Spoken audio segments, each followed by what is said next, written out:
everyone. I'm Elena Armijo, and I'm the founder of the C-Suite Collective. This is a company I created for executive leadership coaching and wellness that supports C-suite executives, entrepreneurs, and founders. Now, more than ever, businesses are running faster and with fewer resources. Burnout, overwhelm, disconnection, and disillusionment are the new norm for teams struggling with an old paradigm. At the C-Suite Collective, we believe deeply that providing massive support for your teams through executive coaching and holistic practices will create an inclusive culture, higher levels of performance, sustainable change, and the organizational impact you desire. You can find us at the c-suitecollective.com.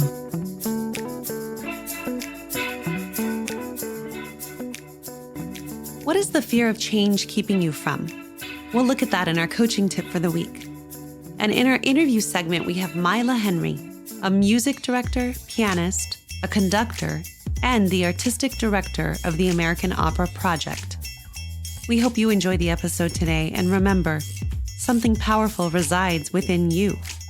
I'm here to support you in seeing it and creating it.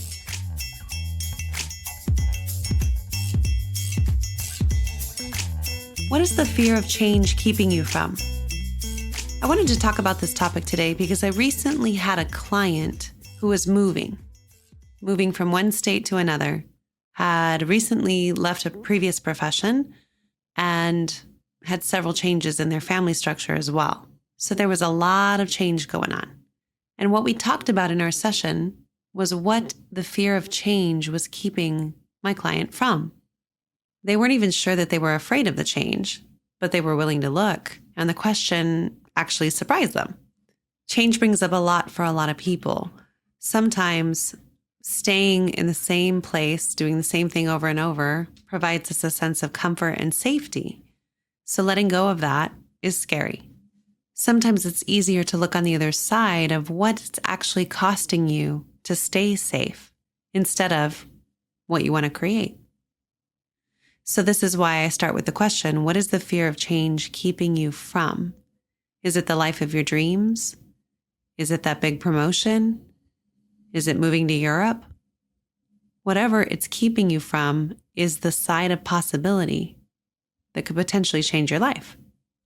So the first thing that I would have you think of is getting really present to what you're losing or missing out on by staying safe and small.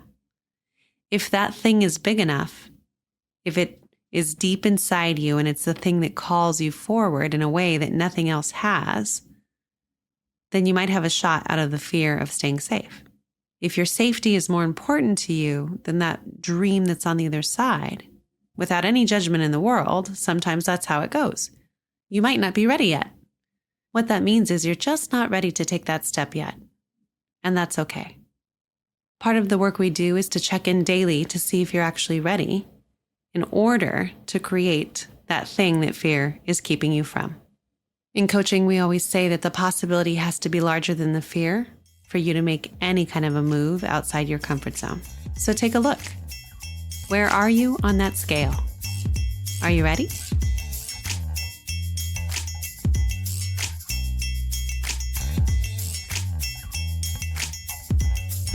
Today I have the incomparable Mila Henry.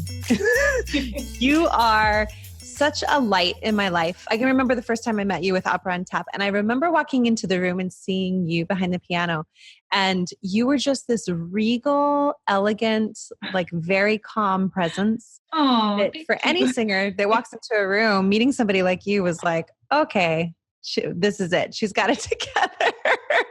That's good. Thank you. It was such a wonderful moment to be held by you. And I think that that's how everybody sees you in this industry. And I think singers, any musician really who's working with you feels held.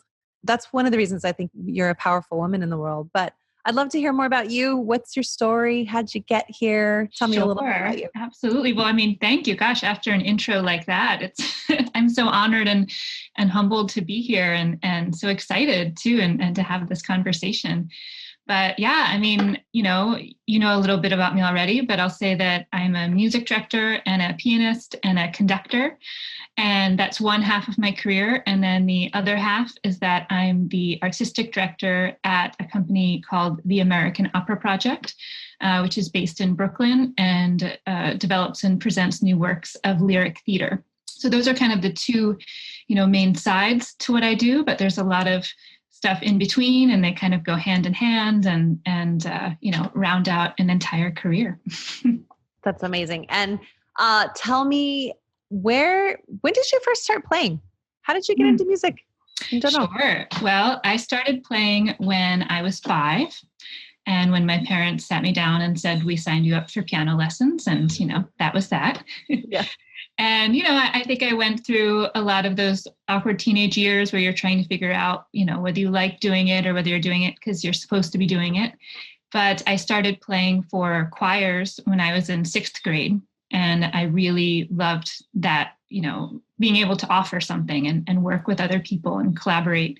And so then I started playing for shows and musicals and all of the choral groups, and then in the jazz band, and I was in the marching band playing pit percussion and, just doing a little bit of everything.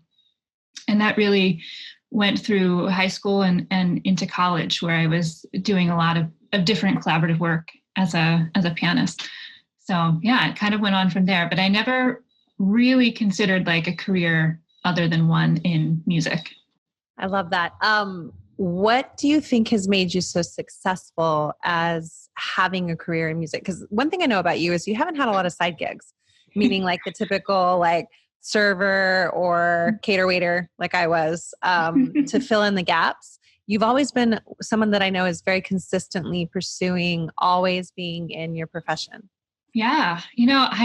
I have definitely noticed that I've been really lucky in that regard and very grateful for that. I will say my first job ever was at a pizza joint one summer from high school. And then I also did a lot of admin work in my mom's pediatric office. So those were 2 prior musical stints.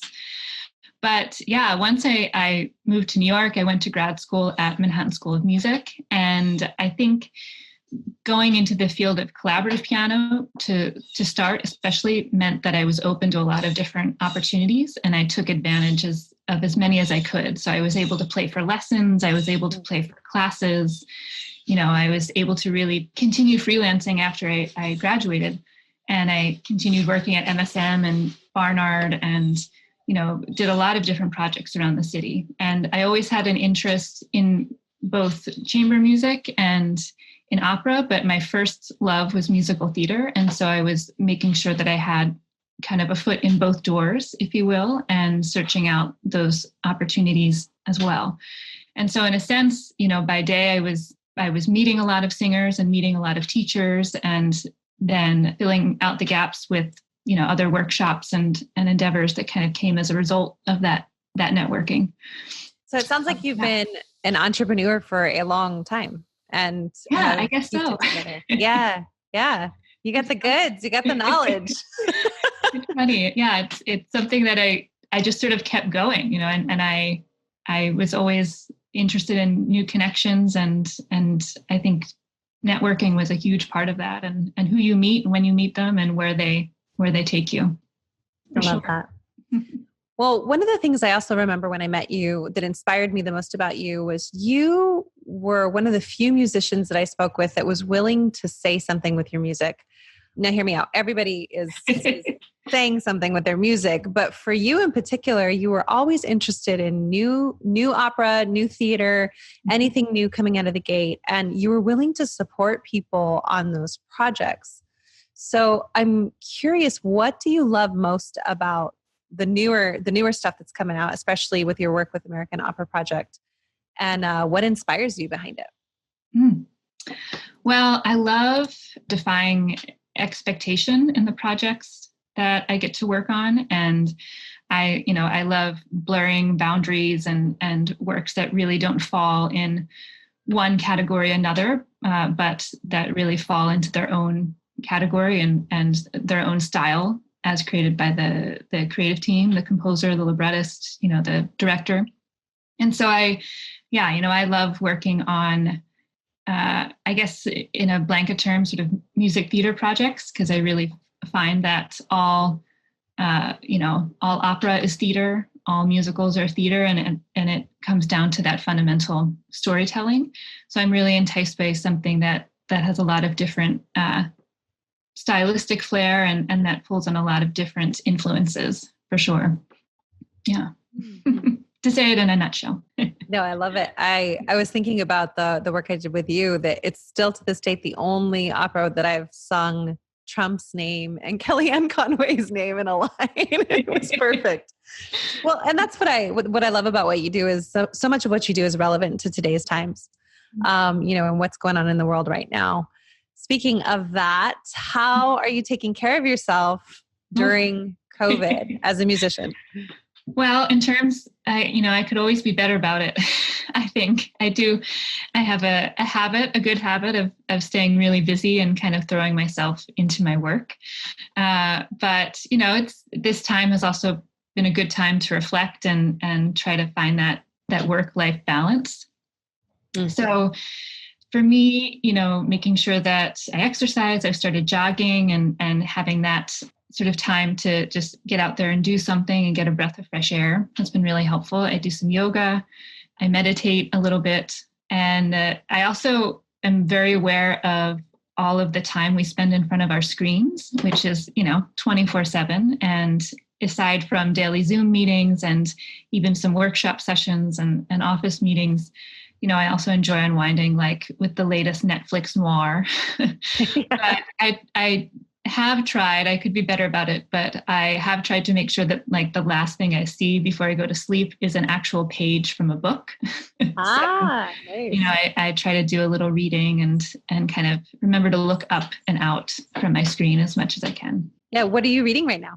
Oh, I am reading, I think it's the short story collection of mystery stories, like the 2018, best of American mystery stories or something like that, an anthology. Yeah. So it's good. Short stories are good. I love that. That's what I need for bedtime for me. Yeah. Before I go to sleep, shorter stories that I can still remember the next day. Yeah, totally. But let's see. Yeah. What else am I curious about with you so much? I would love to know back to well-being in COVID. I love that you're taking care of yourself. And has any of that changed as a musician? We have long practice hours. You're constantly, I guess we're used to a certain way of practicing all the time or the work ethic that is required to create anything. So how are you finding that with being indoors and locked up and the screen time combined? Like, is there anything different that you're doing that you weren't doing before 2020 happened to source yourself in a different way as a creative? Yeah, I think I'm making more time to make music again. Early on in the pandemic, I sat down and decided to revisit a Chopin piece that I hadn't really, practiced since college. And it was so refreshing to kind of go back to that and discover that like I actually really do enjoy playing. I enjoy just doing something and I do so many different types of work now, music directing and conducting and playing. And I've gotten the question of like, well, which one do you prefer? And I don't really know, but it was refreshing to kind of realize like, okay, I started as a pianist and this is what I still really can relate to and love. And so it was really nice to get back to that side of it, and just for like pure pleasure and fun, So I think as a result of that, I've been making more practice time. I've always been a really great sight reader and a really quick learner, and that comes in handy for sure. But sometimes that means like the actual like going back to something and practicing has gotten shortchanged. And so it's been nice to really spend time on a piece and like really get into your fingers, so to speak, and to then see how much stronger it can be from there. So yeah, finding more in-depth music time. Yeah, and it sounds like more time to be present in the moment with it. I think that's a good way to put it for sure, because I don't want it to sound like, I was just sort of showing up and sight reading and doing it, but being present, like really connecting with it, I think is something that can get lost in a busy schedule. And also I picked up the accordion. So I'll throw that in there. Oh my gosh. Like a fun, musical side project. I decided to really focus on playing the accordion. That's awesome. And that's, you're part of another group called Opera Cowgirls, right? I am. Yes. Yeah. We are an all-female alt country group. We like to say where grand opera meets the grand Ole Opry. And so we do mashups of, traditional arias with like folk arrangements and also traditional country tunes with folk arrangements. And we like to throw pretty much any like handheld portable instruments. So we've got, I play a lot of melodica and some ukulele and accordion and auto harp and bells and desk bells, which is a fun addition. And then we've got banjolele and guitar, and it's just a fabulous group of women, and we have a lot of fun together. Yeah, I think that's what I love most about watching you guys, or you ladies, is that the camaraderie and how much you just love each other. You can tell how close you are because you have so much fun on your shows. It's so much fun. I mean, we've gone on a couple tours and it's like just a giant slumber party. I mean, we get along so well, and we all have such individual careers and lives and locations now. But when you get us together, it's wonderful, and we all get along, and we just create the works together, and we just have a total laugh and a lot of fun doing it. And that group was started by Caitlin McKechnie.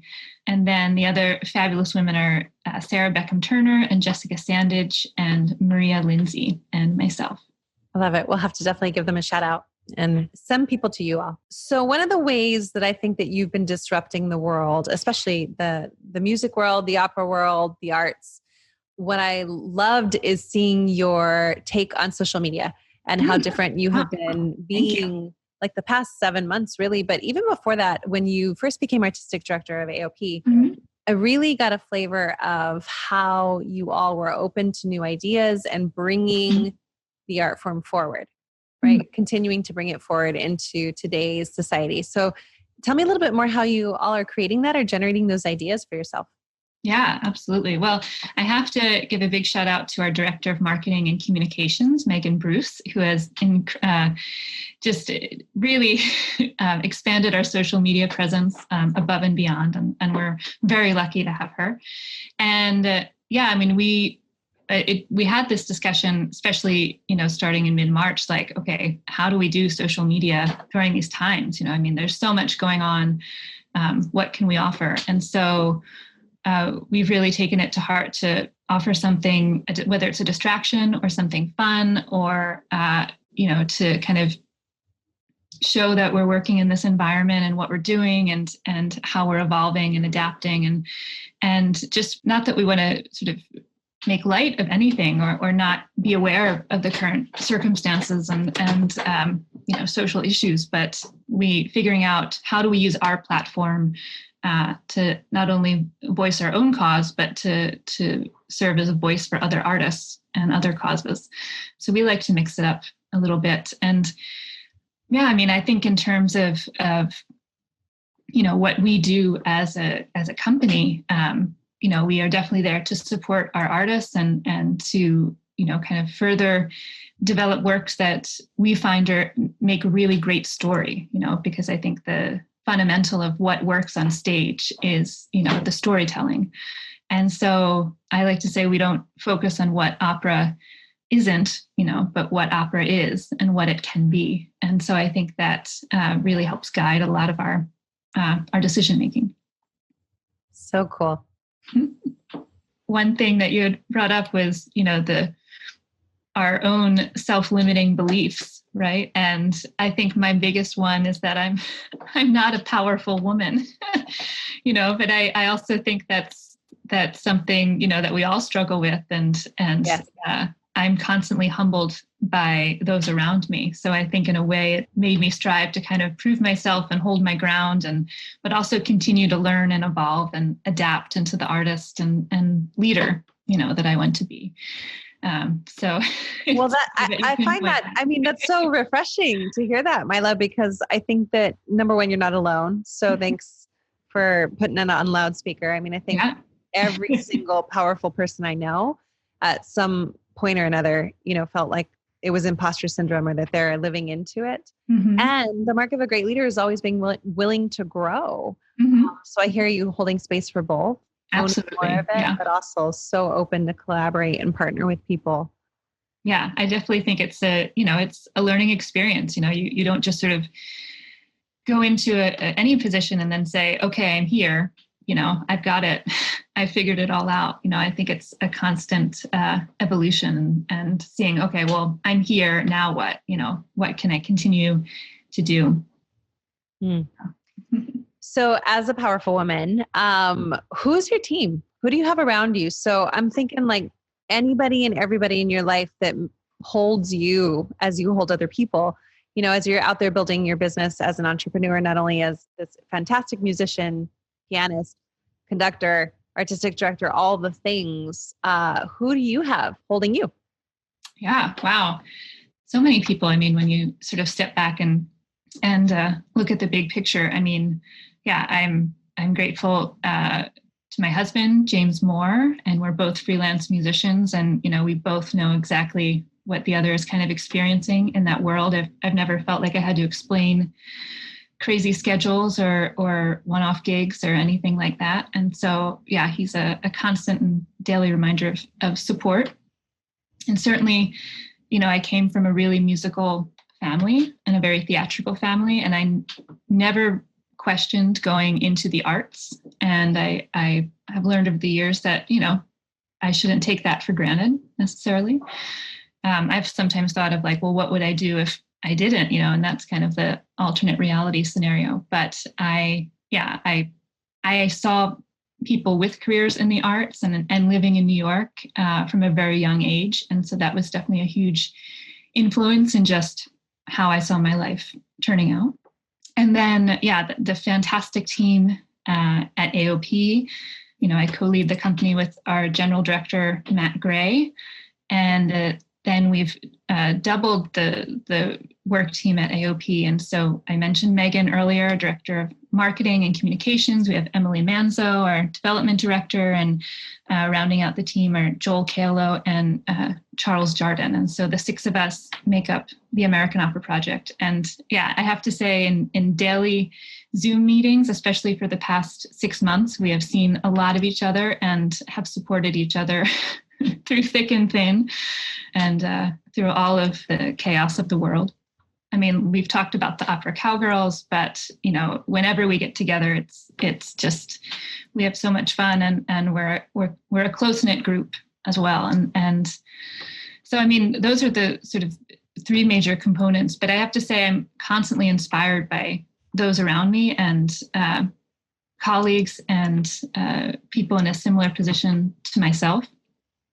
Whether it be in artistic administration or as music directors, I mean, I'm always sort of looking to what others are doing and saying, oh my gosh, that's so amazing. Like, that's so cool, and so I feel like I just feel very supported in the artistic community for sure.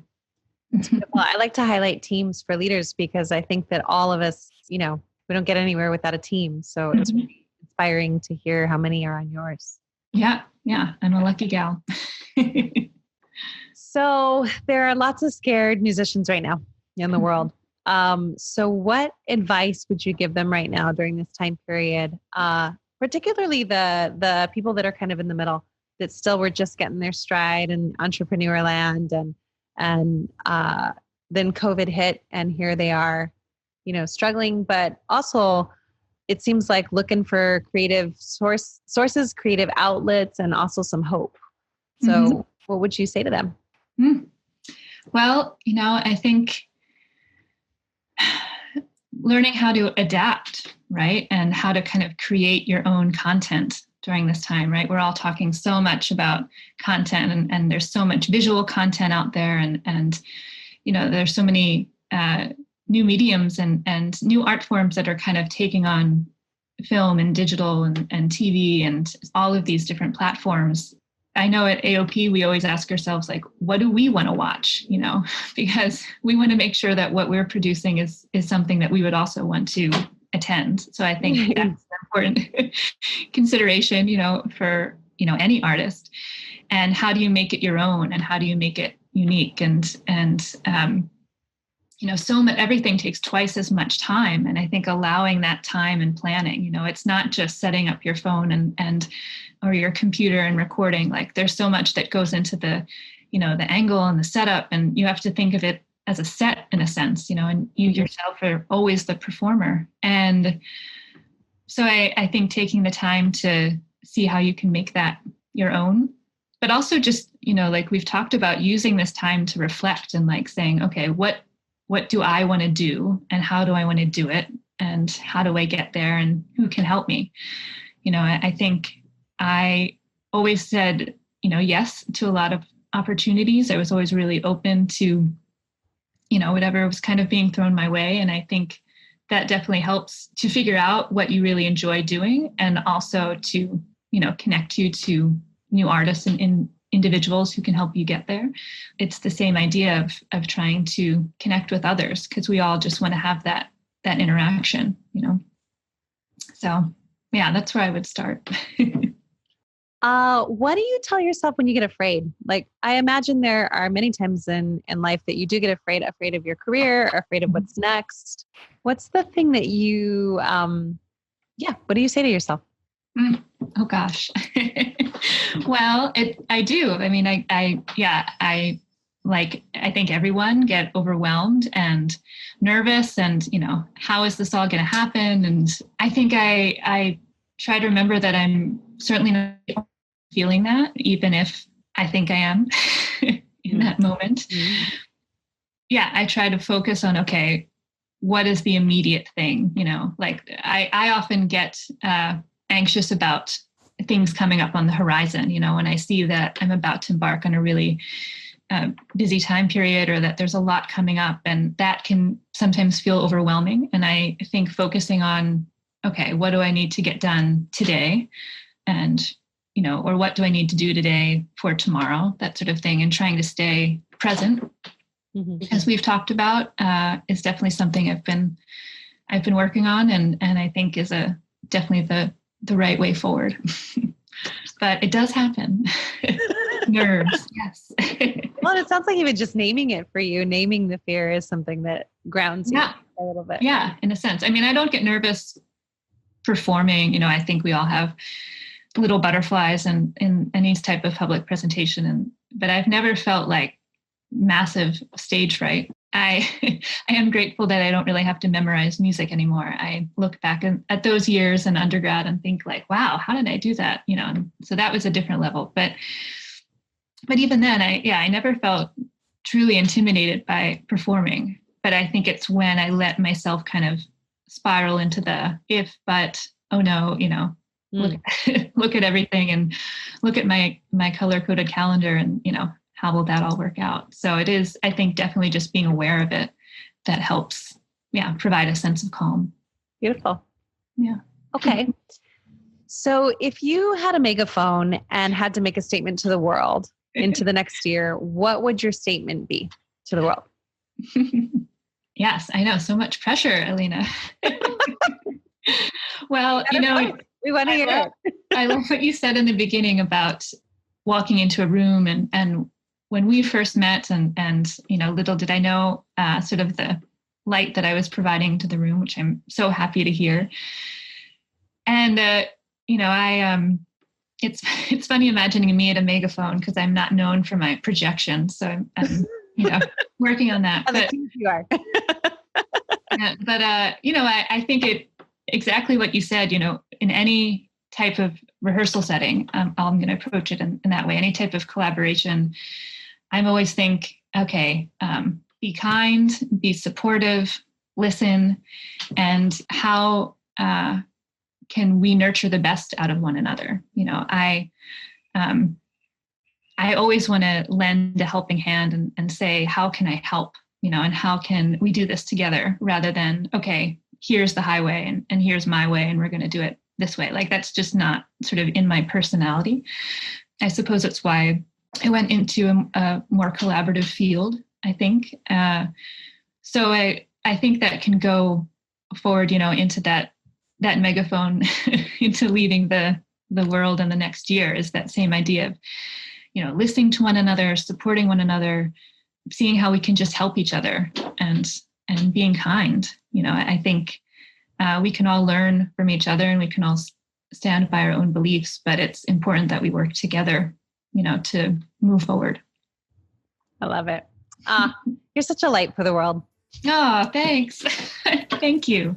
Thank you so much for being with us, Mila. I mean, I am so grateful to you. I'm honored to know you. I'm grateful for the work that you're doing in the world and the arts and in your own soul to be creatively expressed and share it with the world. And I'm grateful for your friendship. Thank you for loving me.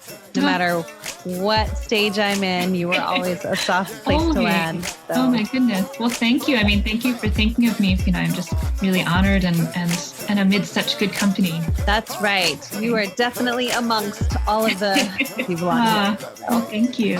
Thanks for being here. If this conversation sparked something for you, let it move through your week.